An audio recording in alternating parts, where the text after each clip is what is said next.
अस्सलाम वालेकुम।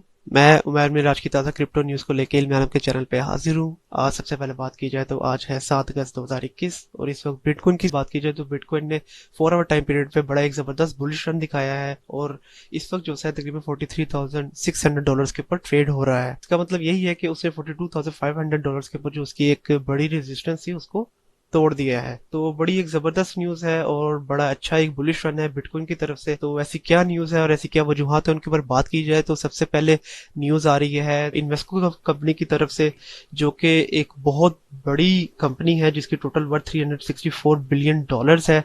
और ये एक ऐसी कंपनी है जो कि लोगों के दिए हुए पैसों को डिफरेंट जगहों पे इन्वेस्ट करती है और इस वक्त जो सा है सिर्फ यूएसए में 233 ईटीएफ्स को कंट्रोल कर रही है। ईटीएफ्स की बात की जाए तो ये होता है एक्सचेंजेबल ट्रेडेड फंड।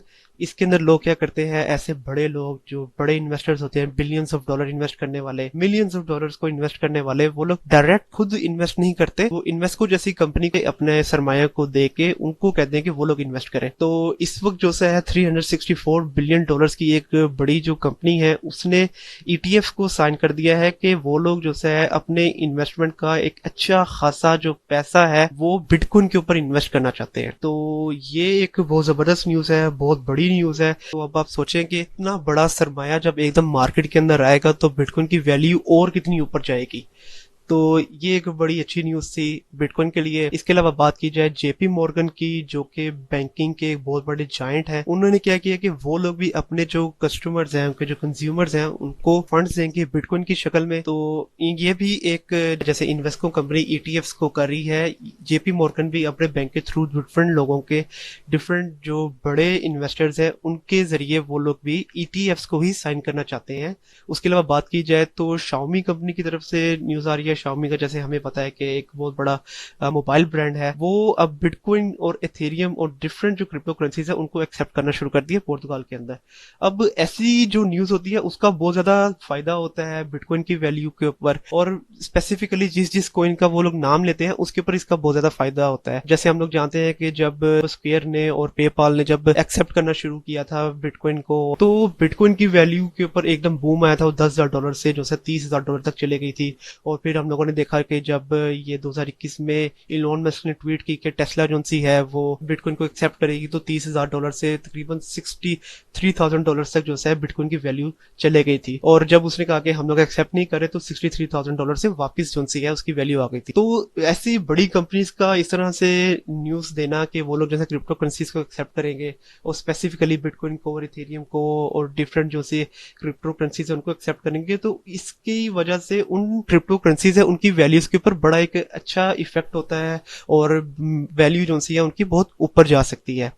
इसके अलावा बात की जाए तो आज की सबसे अहम न्यूज जो कि यूनाइटेड स्टेट से आ रही है कि जहां पे एक बहुत कंट्रोवर्शियल टैक्स प्लान इन लोगों ने अपने सेनेट के अंदर इंट्रोड्यूस करवाया है कि जिसके तहत वो लोग टोटल $1 ट्रिलियन का टोटल टैक्स इकट्ठा करना चाहते हैं, जिसमें से $28 बिलियन सिर्फ और सिर्फ जो है वो क्रिप्टो ट्रांजैक्शंस होती हैं उसके थ्रू लेना चाहते हैं। तो ये एक बहुत कंट्रोवर्शियल टैक्स है जिसके ऊपर जो है आज प्रॉपर बहस होगी और आज या तो वो टैक्स पास होगा या टैक्स पास नहीं होगा। तो इसके लिए जो सारी क्रिप्टो कम्युनिटी है, स्पेशली अमेरिका की और डिफरेंट कंट्रीज की भी, वो सारे इकट्ठे हो गए हैं और वो लोग अपने सेनेटर्स को बार बार कॉल्स वगैरह करके कह रहे हैं कि ऐसा जो बिल है कि जिसके अंदर बहुत बड़ा एक टैक्स लगाया जा रहा है क्रिप्टो कम्युनिटी के ऊपर, क्रिप्टो इंडस्ट्री के ऊपर, तो वो टैक्स को कभी क्लियर ना होने दिया जाए। उसके अलावा बात की जाए तो बाइनेंस की, तो बाइनेंस ने अपने जो है शट डाउन कर दिया क्रिप्टो डेरिवेटिव्स को हांगकांग के अंदर।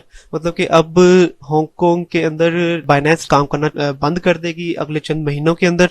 उससे जो नए यूजर्स हैं उनको प्रूव करना बिल्कुल बंद कर दिया है। मतलब कि अब कोई भी नया यूजर बाइनेंस जैसे बड़े एक्सचेंज के ऊपर जो है अपना अकाउंट नहीं बना सकता, और जो ऑलरेडी जो एग्जिस्टिंग यूजर्स हैं उनको कह दिया गया है कि उनके पास 3 महीने हैं, वो लोग अपनी जो ट्रेड्स हैं उनको खत्म कर दें, क्योंकि 3 महीने के बाद बाइनेंस हांगकांग के अंदर काम करना छोड़ देगा। इसके अलावा एक और न्यूज है जो कि बाइनेंस की तरफ से ही है, जहां पे बाइनेंस यूएस के जो सीईओ हैं ब्रायन ब्रुक्स, उन्होंने as a CEO of Binance US अपना रिजाइन दे दिया है।